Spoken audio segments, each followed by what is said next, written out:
Greetings, everyone. Welcome to Poly Weekly News for today, February 21st. It's actually a holiday, a bank holiday here in the U.S., President's Day, but it isn't a holiday elsewhere in the world, and I'm pleased that a number of you are still on and watching with us live. And of course, you can always watch us on demand when it's over. This is a show that I've been wanting to do for a long time. This is a system and a device and a capability that Poly has introduced a while ago called PolyLens. It's its 2-year anniversary. It's an amazing management and control system. I had a terrific conversation with my colleague Marty Sexton a couple of days ago, which I'm going to play for you, that gives you a good overview of what PolyLens is and why it's better than all the things that are just now, 2 years later, being introduced by our competitors. And then, my colleague and friend in the Netherlands, Haker Sigurdsson, is going to be on live, and we're going to do a walkthrough and a demo of how you register and how you work with PolyLens. But first, let me give you that conversation between Marty and I, and if you have any questions, please put them in the chat, because while this is playing, I'll have 14 minutes to be able to watch the chat. Hello, everyone. I'm Marty Sexton, Solutions Product Marketing Manager for our cloud-based solutions here at Poly. Thanks for having me on, David. Oh, it's a pleasure. Love being able to speak to people about all our technology. So tell us a little bit about Lens. I first saw Lens in person at ISE 2020, the last time they had a real live full ISE, when we were in Amsterdam. And we were talking about what it can do and what it could do. And why don't you give us just a little bit of a background to let people understand what it is?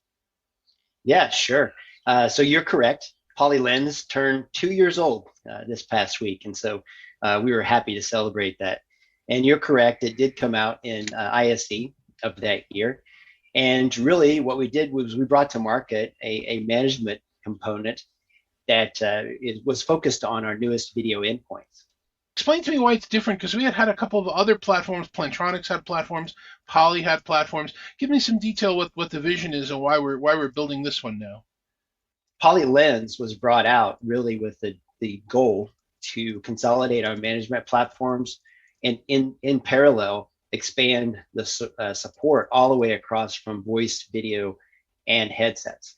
And that's really the mission that we're in. We are going towards the consolidation effort. We have nearly the entire Poly portfolio supported today, and we're in the process of consolidating those solutions down to a single pane of glass that's really going to benefit our customers. You know, it's interesting. Over the years, I've used so many different management platforms. You know, as an end user in this industry, I'm coming up on my 4th decade right now, and we talk about these as these weird outside, buy a piece of hardware, buy a piece of software, do something else like that. It's odd for me, and explain, in more detail the context. People can actually log on and start using this right now, can't they?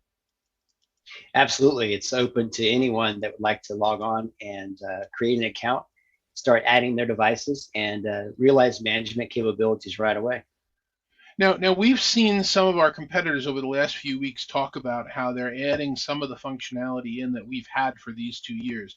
Namely, the campus for collaboration gear is no longer just, on site. It's no longer just your 5 buildings. It's now people's homes. It's now people that are traveling. It's monitoring all these devices across wherever they are. And that's one of the things that I know that Lens did from the start. And we're starting to see some of our competitors mimic that as well. The idea of management, correct me if I'm wrong here, is that this allows the IT manager, the collaboration manager, to monitor and manage the Poly endpoints regardless of where they are. Am I right there? Absolutely, and it's even more critical in today's environment when we see remote workers, flex workers moving back into the office. Having that visibility from an IT point of view is vital to the success. Understanding the environment, the devices, and how they may plan as they move back into the office, and understanding that space utilization is vital. And just think about the transition that the industry is taking with this. We were in a situation for decades where, if somebody said, "Hey, I need a headset. Hey, I need a camera at home," it was something that was expensed typically. Whether I get a stipend to buy it myself or I get it shipped to me and the company buys it, it's gone. It's lost. It's not tracked anywhere. Maybe if I resign and leave the company at some point, somebody's going to have a list and ask for their gear back. But there's no visibility to what's in use or where it is. And this changes all that, right? At a very basic level, forgetting about the technology advances, this lets everybody who's managing an enterprise environment understand what devices are connected and inventory them at any given moment. Yes, and that visibility can either be successful for the IT administrator, or the lack of can be a really big headache. You can imagine that having rogue devices being used, how difficult it would be to troubleshoot. And if you think about a standard device deployment, how easy it is to apply a broad policy across those devices, how much quicker you can react to trouble tickets. You get some sort of visibility as from a help desk standpoint, what firmware is being used, what hardware is being used, what the environment is that's going on, and this is all while people are running the Lens software on their notebook at home, and working with the connected device. So it's a major leap forward of being able to manage all of these. Like I said, the campus not being just a set of buildings, but being everywhere in the world. Yes, and I think that the Lens desktop really does excel in really providing that connective tissue between the end user and the administrative portal.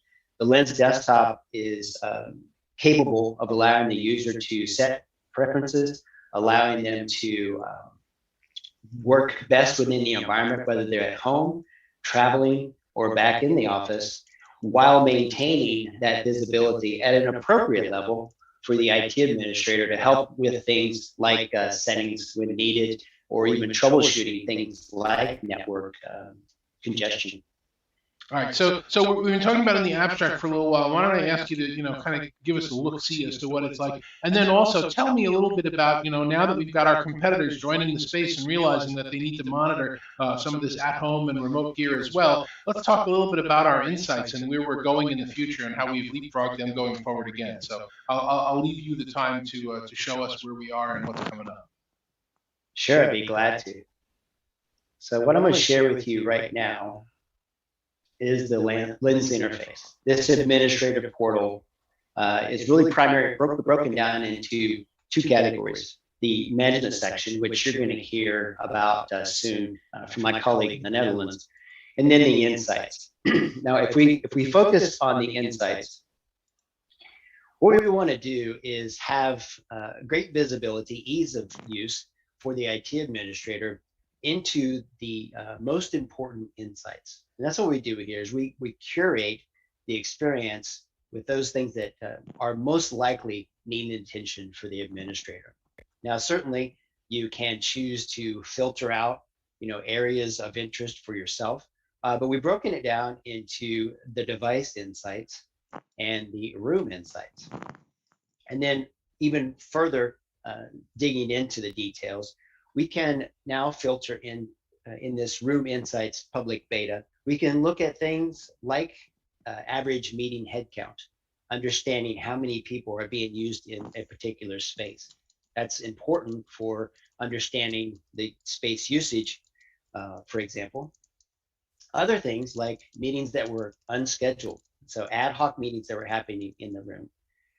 Also, meetings that maybe have been scheduled, reoccurring, but there's no one in the room. So these sort of things allow you to better outfit your facility for the use. So this is pulling information right from the endpoints, right from the headsets, right from the video systems, correct? It's not just data coming from the calling that's taking place on the call platform, but from the actual device in the room. Yes. So as I mentioned earlier, the devices are very intelligent, and they continue to get smarter with software enhancements. And they can help us through people counting to better outfit the room and make best use of it. A good example would be a large executive room that's being used by 2 people on a regular basis. That space utilization comes at a premium. These rooms are incredibly expensive. So it might be a better idea for that particular reoccurring meeting to happen in a smaller space. So really making best use of that real estate investment.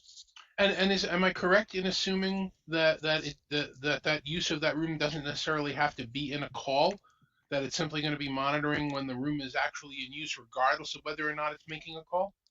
Yes, that's correct. Yep. So this is so it really goes. The endpoints really become sensors in the room, and this really starts to give us sensor data about what's going on in the room, much more than call detail record. Absolutely. Call detail records have been around for a long time. This is the next level of room intelligence.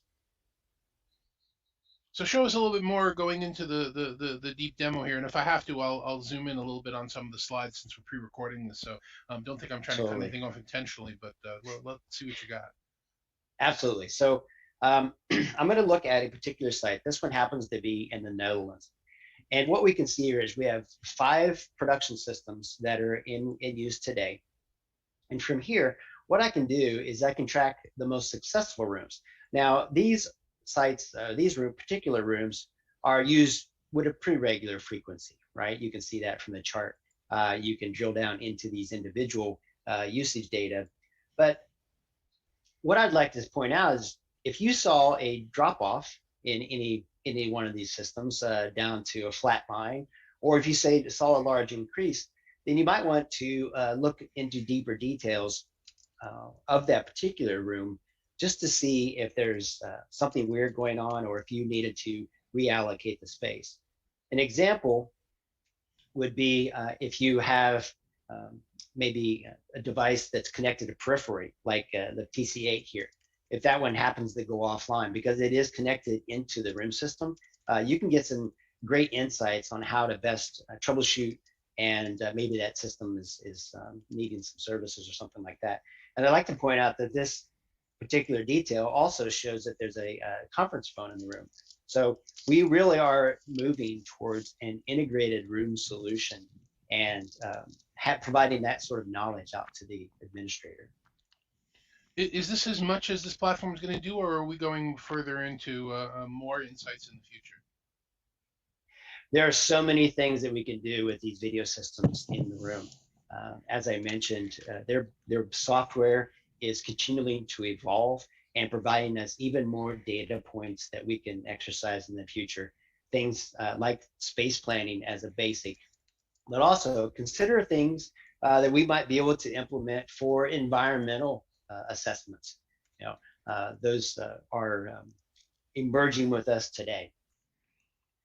All right, so it's a platform that you can use today as an IT administrator to manage your estate wherever it is in the world. It's a platform that as an end user you can use to set your preferences. I know I use a lens every day when I'm setting this camera, when I want to change the shot or adjust the lighting or do anything else. I do it on that platform. The platform also happens to give me reminders, hey, you've been sitting too long, get up, or I can, create some ambient, noise and ambient systems around that. And I'm sure we'll take a look at that in the near future. But it's growing so far into being able to give us these insights that it's definitely leapfrogging just the ability to manage accounts at home and manage devices at home. We're now going to start to really get information about what the endpoints are seeing. Again, no, we're not going to break any PII issues. We're not going to use this to scan in and look at anybody's cameras, but we're going to get details as to the firmware and whether it's being used or not, and whether it's connected, perhaps what the congestion might be on the network. A lot of capabilities that are going to be pulled into this so that an IT administrator can now look at a campus that's much bigger than it was 2 years ago, and be able to really make good judgment and good decision about what they're doing in their environment. Absolutely. So, David, as I mentioned, we've introduced Room Insights public beta, and this can be used by any of our customers today. And we would love for the customers to provide us some feedback based on their uses, and then really tell us how they like it, what features are their favorites. You can do that simply with this form that you're seeing here on the screen. Tell us you love it, or tell us you'd love to see some different types of insights. Terrific, Marty. How can somebody get more information about Lens? What should they do? Well, I think the best place to go is our poly.com site. And then under the Lens category, you can easily sign up or sign in to your own tenant. You can participate in multiple tenants if you like. And I would say that to understand and realize Lens, the value is to just start registering your devices and allowing that machine learning to begin collecting data and statistics, which will give you ultimate visibility for your environment. And we didn't show it yet, but you can also use the Lens platform to communicate bugs, to communicate issues, to ask questions. Right? It's an interface to the Poly engineering team about what they're discovering out in the field. They have the development team has done a fantastic job, and they are really focused on the customer. they've implemented some direct feedback loop for within Lens. And so you can actually go in your own tenant, and we are monitoring all that feedback, collecting data, and really focused on any sort of customer requirements. So it's a really helpful tool. Terrific. Last question, Marty. If somebody wanted to reach out to you for more information, how would they get in touch with you? Marty.sexton@poly.com. Marty, thanks very much for joining me. I appreciate it. Hopefully you'll be on the show again soon. Thank you so much for having me. All right, as I said, that was something that I recorded a couple of days ago. Thank you very much for all of your questions in the chat and for pointing out to me that I had double processed the audio there. That was just a tribute to our old buddy who used to host the show, but we fixed that as quickly as we could. I'm now joined by my colleague in the Netherlands, Huker Sigurdsson. Huker, why don't you say hello to everybody and tell everybody what it's like in Norway today? Hi, David. It is nice. It is still winter here in Norway. I am always located in Norway, not Netherlands, like Marty said, so don't bother. I appreciate it. The last time I was in Oslo, they tried to convince me that I should be drinking the aquavit. And when I saw it eating through the cask, I figured that was probably not a good thing to do. It is a strong taste of a wine, so it is suitable for some, not everyone. I personally don't like it. Yeah, that goes for me too. We have a similar drink in the U.S. Instead of aquavit, it's aquavelva, but I won't get into that anyway. So tell us a little bit about how long you've been with Poly and what your role is at Poly.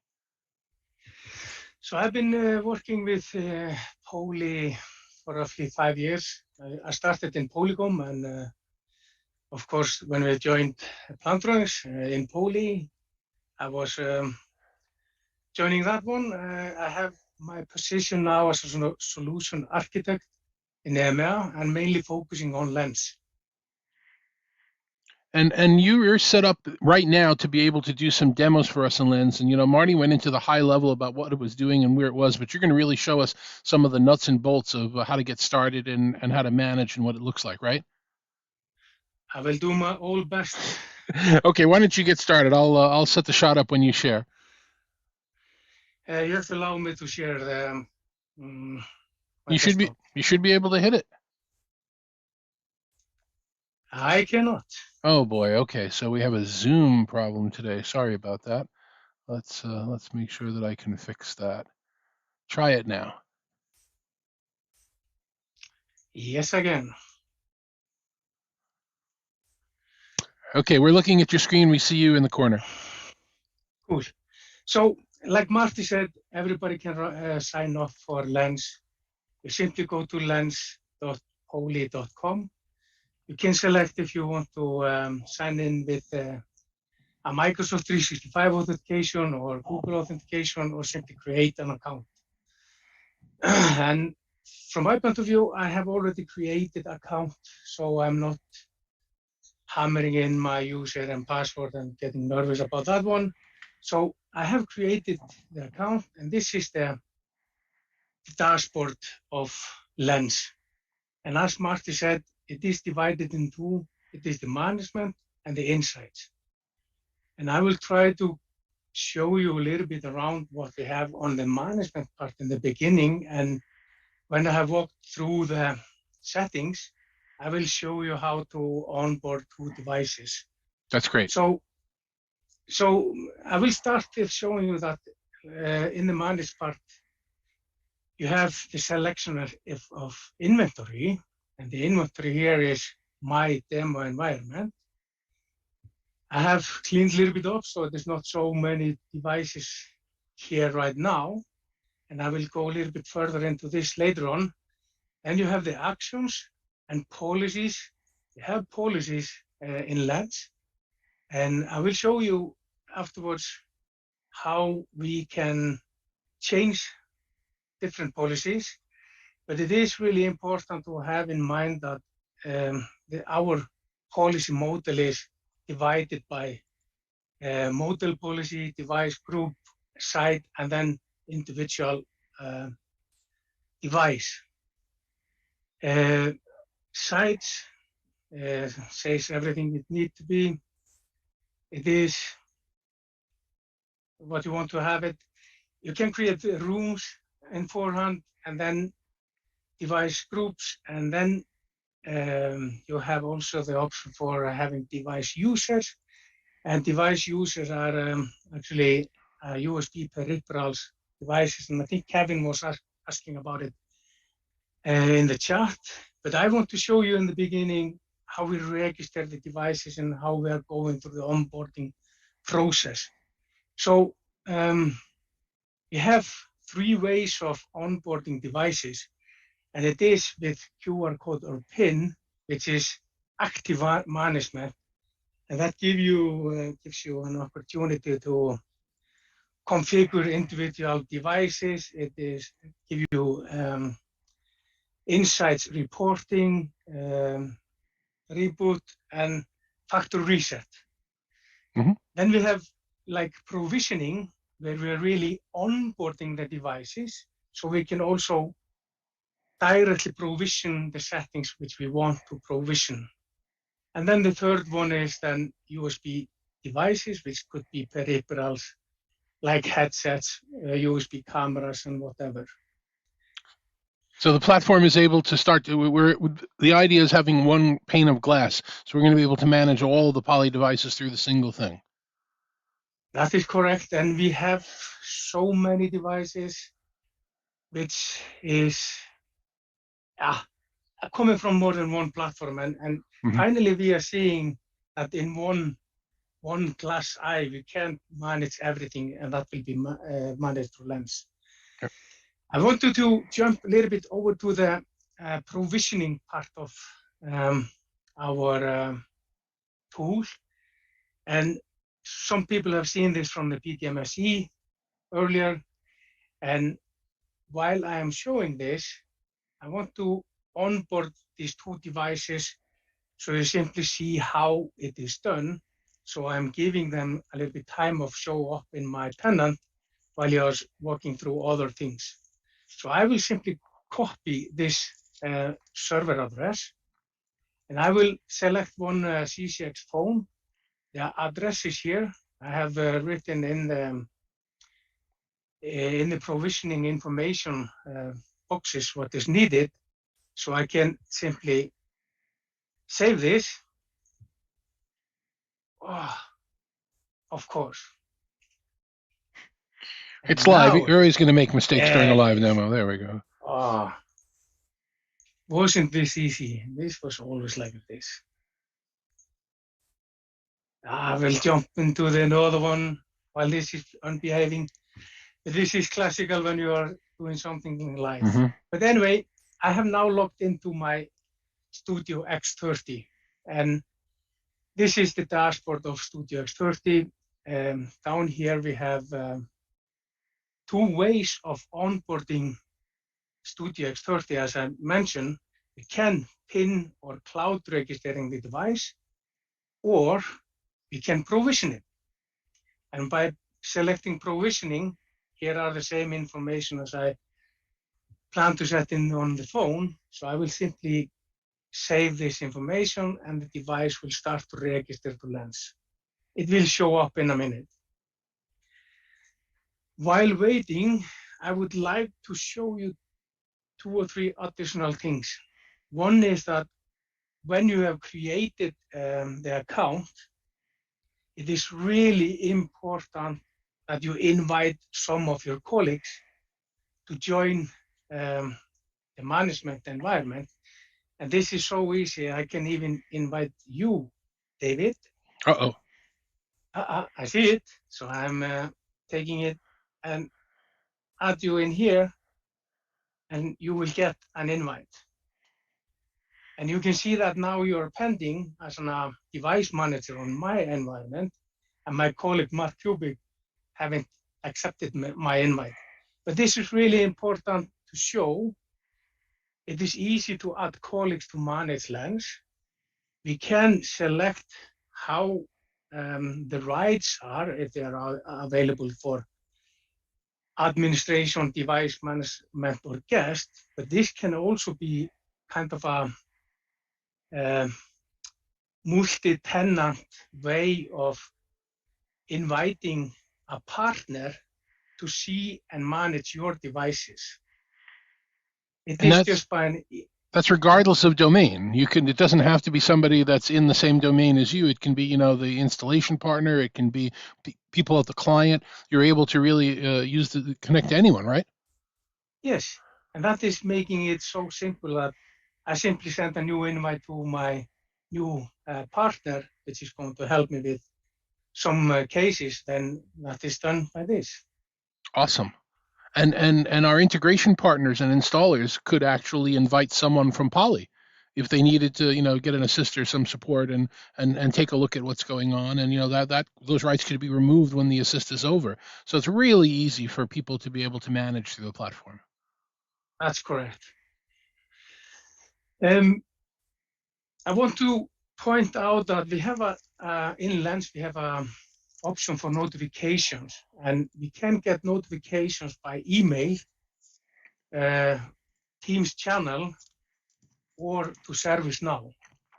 Meaning, if there is something wrong with devices falling off, there is something wrong with, or you need to software update some devices, or for example, if you are using ServiceNow for taking care of all your service orders, then you can simply get directly incident into ServiceNow. So this is really good. Let me reinforce that, because I think that that's a really important point and it differentiates us quite a bit. If you set up parameters in Lens for tracking systems, and these can be systems inside an office or systems at somebody's home or anything, whether it's got not up-to-date firmware, whether for some reason it's not online, whatever the parameters that are set up, you can have incident reports sent out by email. You can have them automatically go into a Teams channel and report it into a Teams channel, or you can send them into ServiceNow as an incident ticket. And that's all automatic out of the box. If people logged into Lens right now, they'd be able to have those functions. Correct. That's amazing. That's great. People have been asking for that for years and years. Oh, yes. USB peripherals, headset, cameras, whatever it is. We are using Lens Desktop for handling those. And for those of you who haven't seen the Lens Desktop client, it is like this. It is showing my devices here. You can distribute the client in many different ways, and the easiest way is to go up here for the user guy here in the Lens, and simply go down here and see what is new. Then you can search for the Lens Desktop, how to distribute it. Is it through Microsoft Azure or how you're doing it? Look into it. Yeah, and when we ship out the cameras, certainly the ones for the home, the P15, the P5, the P21, when you open the box, the first thing, the card that jumps right out at you is the URL to be able to log in to download Poly Lens. It's a great piece of software to keep on your desk to adjust the camera shots, adjust the lighting, adjust the zoom, and whether you want it tracking and whether you want the ability to manage audio turned on and off. There's a lot of functions in that, and it comes right with the device. And again, free. And yes, nobody's charging for anything here.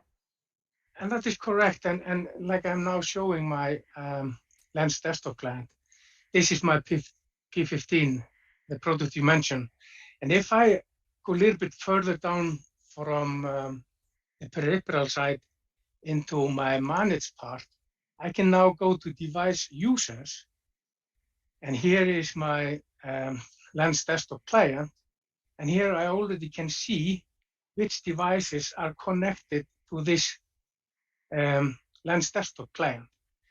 And I also can see that this guy Haukur haven't received, or he haven't updated his Focus headset. So it is red. So it is a notification here saying, hey, this device needs an update. And if we take this a little bit further, I can go to policy. I can go to device model policy. I can select this P15 headset. And again, the settings are exactly like you have in the Lens desktop client. So meaning here I can decide that if I want to have the acoustic fence on or off, noise block eye, video camera control, tracking mode on off. So I can easily create policies for my peripherals P15 camera. Now, wait, I'm going to pause you there again for a second because I want to make sure I understand this because it is revolutionary. You know, again, I've been in the industry for a lot of decades here. What we've got is we've got an at-home camera microphone we're talking about right now, the Poly P15. I'm not using that one today, but I use that one frequently for everything. And you using Lens, and this is Lens as if anybody logged into it right now. It's not like you have to buy it from us. It's not like there's anything else going on. It's just available. You create your own account. You go into Lens.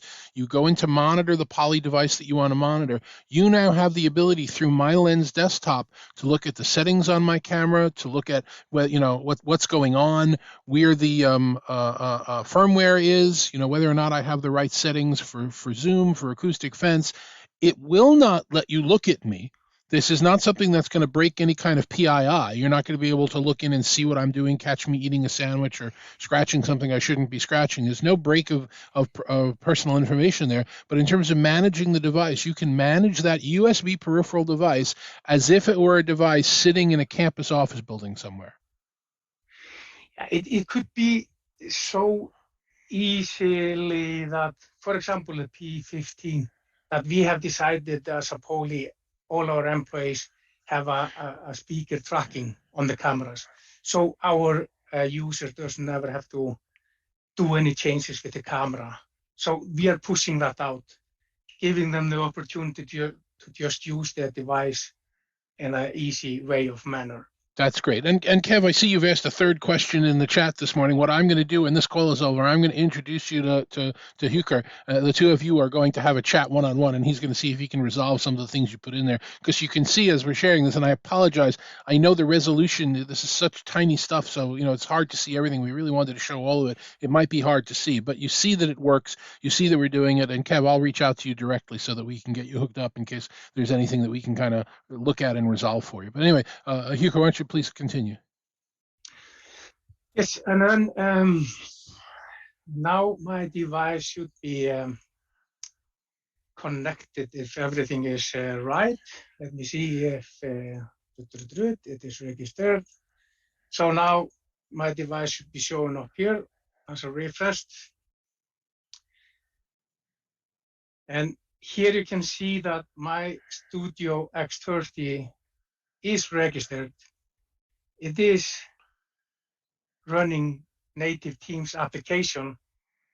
I haven't done anything with policies on this device yet, but the main thing on the dashboard, which is here, is that I can see that the device is provisioned.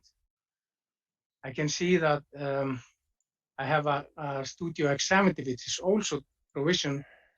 The X70 is running Zoom Rooms native application. X30 is running Teams application. And you can even see that the phone which I was playing with did register. So it is active and it is provisioned. Okay, I'm gonna pause you again, and I know I'm making your short demo go longer, but I want to really hammer home these points. So we've got a platform here that is monitoring Poly devices in Poly mode. It's monitoring devices that are in Zoom Room mode. It's monitoring devices that are in Teams mode. So you're getting a view of everything that's going on in your campus at a device sensor level, regardless of what platform it's connected to, and regardless of whether or not it's actually in a call. You can set up to find out what's going on in the room just by itself. It doesn't need to be in a call. So you're getting stats that the platforms aren't ever going to provide to you. It is so easy. Awesome. I'm not sure if I do not know how much time we have. I can onboard the X30 if you want, but the main thing is it is so easy and simple to onboarding the devices. I can show you if I would go to the policy, if I would go for device model policy, If I select my X30 here, I can show you that I did make a policy here earlier that I am having a group framing, I'm having sharpness, and I have already decided that all my devices will get a software update. And the nice thing about Poly Lens, and when you're getting into the policies, it is very visual. It is very easy to travel around in the policies. Here you have all the settings for the device. When you have made some changes and you want to be sure that they are correct, you can go to My Settings and you can either change or delete the policy right here. It is happening automatically. If you remember something, if you want to do something, you can also write down, now I don't remember any, HTTPS web admin. So you can fill in the search field as well. But this is more or less how simple it is to register device, onboard it, policy or change the policies. Yeah. That's terrific. That's great. So why don't I ask you to stop sharing? Let's chat for a second, and I want to make sure that people have made the actual points and understand what's going on. So let's do that. This Poly Lens lives in the cloud. It doesn't live on anybody's enterprise. It's available right now. Everybody watching the stream, whether it's live or whether it's, they're watching the playback of it, can go register for an account, not charging anybody anything. You can go right in, you can start working with it today. It is intended to be the single pane of glass. Correct me if I'm wrong on any of these, by the way, please. It's intended to be the single pane of glass, as you showed, to monitor video devices, audio devices, telephone devices, headset devices, in-office devices, and at-home devices, all on a single pane of glass.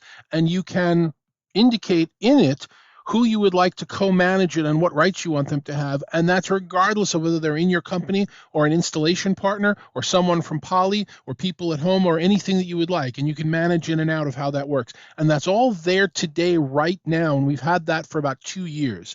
And now we're going to start to get into, as Marty was showing us before, these insights, which, will probably be a value add feature. We'll figure out how we're going to get that to people. But, the idea of saying, how many people are in the room? How often is the room used?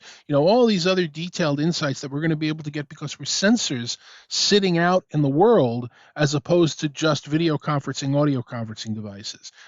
So is that pretty much a nutshell? I mean, again, I know the resolution was tiny. It's hard for people to see, but this thing's easy and it's powerful and it works, and there's nothing else like it on the market. I think this is unique, and I think it is so interesting to see that one joint company, Polycom Plantronics, all in one. It is nice. It is very exciting. And we have one last question in the chat that I'll try and address in real time with you. Somebody is asking, what's the point of the policies? When would we need to go through policies to make a change on the platform? And I think there are a couple of answers to that. One, if there's been some type of bug report or some type of issue and you want to get everybody over to the next version of firmware on a device, that you can set that as a policy that every device needs to update by a certain period of time. Another one might simply be that, a number of our devices have various settings. They have whether they're doing a group framing or speaker tracking or just wide shots of the room or however you want to do it. And you might want to standardize so that every room within your organization or every one of those types of systems in the organization work exactly the same way. And that's how you would set and push out a policy. Are there any other examples of that you can think of, or did that really cover it? I think of one. For example, if you have the Studio X devices and you have been running them in Poly mode, and then you decide, hey, I want to take my old Studio X devices and put them over to, for example, Teams native mode or Zoom native mode or Starleaf.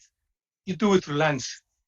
Simply select it as a new policy, select a new provider platform, and off you go. And that's actually a great tangential point that I want to bring up because, we're not talking about the endpoints right now. We're talking about Lens, but we should be talking about the endpoints. We have hit a milestone in the industry. Poly devices, the Studio X devices, are certified for multiple native platforms. I'm not going to say which one is better or worse, and you shouldn't say which one is better or worse, because you as the end user or the distributor will look at what's going on any given day and make the decision that this is what we want. So just like with your smartphones and your mobile phones, if you're not getting service you want from provider A, you can simply port your number over and get the service from provider B. We are now allowing a company to have invested X thousands or tens of thousands or hundreds of thousands of euros or dollars in systems to not have to forklift them anymore. You can leave your office on Friday set to one platform, and then your admin can go in on a Friday night or Saturday morning and type a few things in Lens, and you come back with all your installations working exactly the same way, but now tied to another platform because you were getting better service or better rates or better whatever. You no longer have these handcuffs that hardware providers wanted to provide you, and Lens is the tool that you can use to do them across your enterprise all at once. Is that right? Yep. Okay, I'll take yep as the closing answer. Hey, let me just ask you one other time. If somebody wants to reach out to you, if they want to get speak to you, get questions, so what's the right way to get in touch with you to get a live demo, ask you a question? How would you want somebody reaching out to you? It would be through email, and my email address is then haukur.sigurðsson@poly.com, and they should not call Netherlands because I'm in Norway.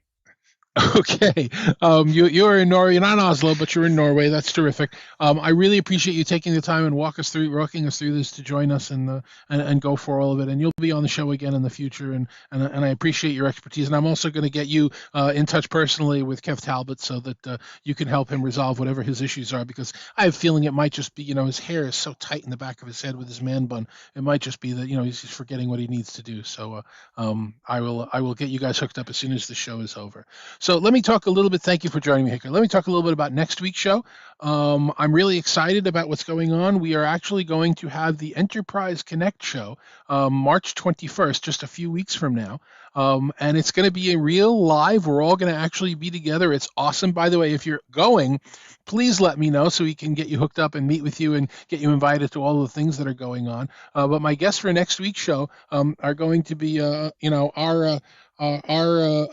Brian Phillips, who's going to talk about everything that Poly's going to be showing. I don't know that we have any huge announcements coming out at Enterprise Connect this year, but you know what? It's the first time in 2 years you're going to be able to see the X30 and X70 and E70 and all. I mean, it's going to be awesome that we'll be able to go over there. We might have some surprises for you, and that's really cool. And the GM of the show, Eric Kraft, my good friend, is also going to be joining me on the show for next week. So we will talk about Enterprise Connect and why Enterprise Connect is happening and how great it is that it's around and what you can expect from it, and what Poly will be doing in Enterprise Connect. I think it's a terrific show. Go to enterpriseconnect.com or .org, or just do a Google search for Enterprise Connect and take a look at it, and take a look at the many terrific companies that are sponsoring that show, including, Poly is one of the main sponsors of the show. And you should also take a really good hard look at who's not sponsoring the show, because that tells you, how committed they are to the UC market or not.